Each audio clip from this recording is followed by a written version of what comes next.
ಕರ್ನಾಟಕದಲ್ಲಿ ಈಗ ನಾಯಿ ಕೊಡೆಗಳಂತೆ ಎಲ್ಲ ಕಡೆಯೂ ಕೂಡ ಖಾಸಗಿ ಶಾಲೆಗಳು ಕೂಡ ಹೆಚ್ಚಳ ಆಗ್ತಿದೆ.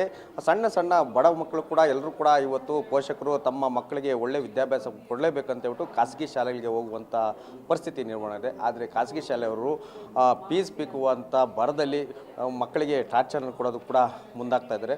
ಇದೇ ವಿಚಾರಕ್ಕೆ ಇವತ್ತು ಸಮರ್ಥ ಎಂಬ ವಿದ್ಯಾರ್ಥಿ ಇವತ್ತು ಆತ್ಮಹತ್ಯೆಗೆ ಯತ್ನವನ್ನು ಮಾಡಿಕೊಂಡಿದೆ. ಈ ಒಂದು ಘಟನೆಗೆ ಸಂಬಂಧಪಟ್ಟಂತೆ BEO ರೇಖಾ ಅವರು ಕೂಡ ಆಸ್ಪತ್ರೆಗೆ ಬಂದು ಮಗುವಿನ ಆರೋಗ್ಯವನ್ನು ಕೂಡ ವಿಚಾರಿಸಿದ್ದಾರೆ. ಅವ್ರ ಜೊತೆ ಮಾತಾಡೋಣ. ಮೇಡಮ್, ಈ ಒಂದು ಘಟನೆ ಬಗ್ಗೆ ಹೇಳೋದಾದರೆ ಖಾಸಗಿ ಶಾಲೆಗಳ ವಿರುದ್ಧ ಶಿಕ್ಷಣ ಇಲಾಖೆ ಯಾವ ರೀತಿ ಕ್ರಮ ತಗೊಳ್ಳುತ್ತೆ?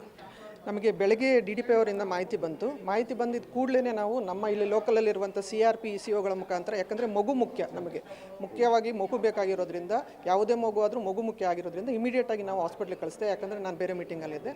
ಸೊ DDP ಅವರ ಆದೇಶದ ಮೇಲೆಗೆ ನಾನು ಸಹ ಈಗ ಬಂದಿದ್ದೇನೆ. ಬಂದು ಮೊದಲು ಪೋಷಕರ ಜೊತೆಗೆ ಮಾತಾಡಿದೆ. ಸೊ ಮಗುವಿಗೆ ಈ ಥರ ಆಗಬಾರ್ದಾಗಿತ್ತು, ಅದು ಭಾಳ ತಪ್ಪದು ಘಟನೆ. ಸೊ ಈಗ FIR ಸಹ ಪೊಲೀಸ್ ಡಿಪಾರ್ಟ್ಮೆಂಟ್ ಅವ್ರ ಜೊತೆಗೂ ಮಾತಾಡಿದ್ವಿ. ಅವ್ರು ಇನ್ನೂ FIR ಹಾಕಿಲ್ಲ.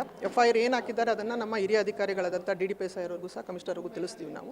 ಸೊ ಕೂಡಲೇ ನಾನೇನು ಮಾಡ್ಬೋದು ಅಂದರೆ, ಪೇರೆಂಟ್ಸ್ ಹೇಳಿರೋ ಪ್ರಕಾರ ಮಗುಗೆ ಟೀಚರ್ ಹೊಡೆದಿದ್ದಾರೆ ಅಂದರು, ಇಮಿಡಿಯೇಟಾಗಿ ಅವ್ರಿಗೊಂದು ನೋಟಿಸ್ ಕೊಟ್ಟು ಆ ಟೀಚರ್ನ ಸಸ್ಪೆಂಡ್ ಮಾಡಲಿಕ್ಕೆ ವ್ಯವಸ್ಥೆ ಮಾಡ್ತಾ ಇದ್ದೀವಿ. ಸೊ ಇದಿಷ್ಟು ಮಾಹಿತಿಯನ್ನು DDP ಅವರಿಗೆ ಕೊಟ್ಟಿದ್ದೇನೆ. ಮೇಡಮ್, ಮುಖ್ಯವಾಗಿ RTE ಅಡಿಯಲ್ಲಿ ಶಾಲೆಗೆ ಸೇರಿದ್ರು ಅನ್ನೋ ಮಾಹಿತಿ. ಹಂಗಾದ್ರೆ RTEಗೆ ಬೆಲೆ ಇಲ್ವಾ ನಮ್ಮ ರಾಜ್ಯದಲ್ಲಿ ಅಂತ? ಖಂಡಿತ ಬೆಲೆ ಇದೆ ಸರ್. ಬೆಲೆ ಇರೋದಕ್ಕೇ ಎಲ್ಲ ಸಹ ಬಡ ಮಕ್ಕಳಿರ್ಬೋದು, ಎಲ್ಲ ಇದ್ರ ಮಕ್ಕಳಿಗೂ ಸಹ ಅವಕಾಶವನ್ನು ಸರ್ಕಾರ ತುಂಬ ಚೆನ್ನಾಗಿ ಕೊಟ್ಟಿದೆ. ಕಳೆದ 10-12 ವರ್ಷಗಳಿಂದ ಸತತವಾಗಿ ಇದು ನಡೀತಾ ಇದೆ. ಸೊ ಇದೆಲ್ಲಿ ಈಗ ನನಗೆ ಬಂದಂತಹ ಮಾಹಿತಿ ಇದು. ಖಂಡಿತವಾಗ್ಲೂ ಇದೇನಿದೆ ಅದನ್ನು ನಾವು ಹಿರಿಯ ಅಧಿಕಾರಿಗಳಿಗೆ ರಿಪೋರ್ಟ್ ಮಾಡಿ ಅವ್ರು ಯಾವ ಕ್ರಮ ಕೈಗೊಳ್ಳಬಹುದು ಅನ್ನೋದನ್ನು ನಾವು ಮುಂಚಿತವಾಗಿ ತಿಳಿಸ್ಕೊಡ್ತೀವಿ. ಮೇಡಮ್, ಈಗ ಶಾಲೆ ವಿರುದ್ಧ ಏನು ಕ್ರಮ ತಗೋತೀರಾ?